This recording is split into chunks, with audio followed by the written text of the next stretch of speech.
Most days don't fall apart all at once. They drift.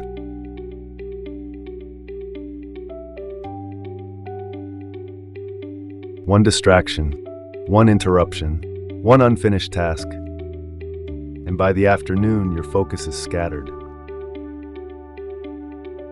You're not lazy, you're overloaded. That's why you need a daily reset. Not a full routine, not an hour-long ritual.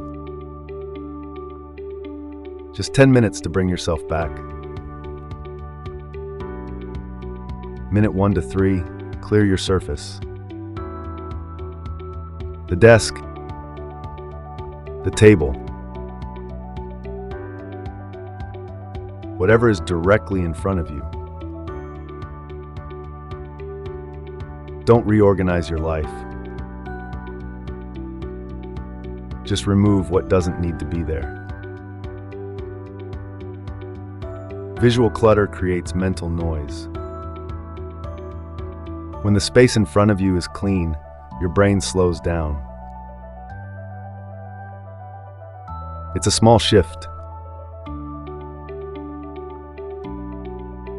but you feel it immediately.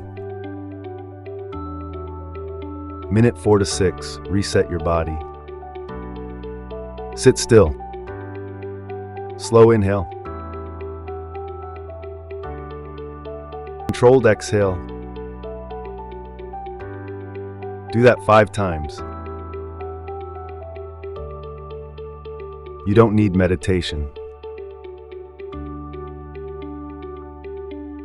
You need regulation. When your breathing slows, your nervous system follows. And once your body settles, your mind becomes usable again. Minute 7 to 9, choose one next action. Not your entire to-do list.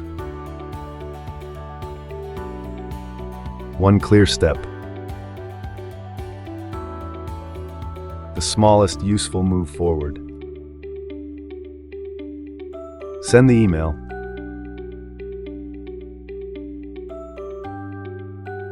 Write the paragraph. Start the timer. Momentum doesn't require intensity. It requires direction. And one clear action restores direction. Final minute, close the loop. Either complete that small action, or write down exactly what you'll do next. No vague intentions. Clear continuation. That's how you stop drifting. 10 minutes. Clear the space. Reset the body. Choose one move. Do this once a day, and you stay in control, even when life gets messy. If you're building your reset system, comment 10-min reset and watch the full series. Next, we'll talk about how to stay disciplined when motivation completely disappears.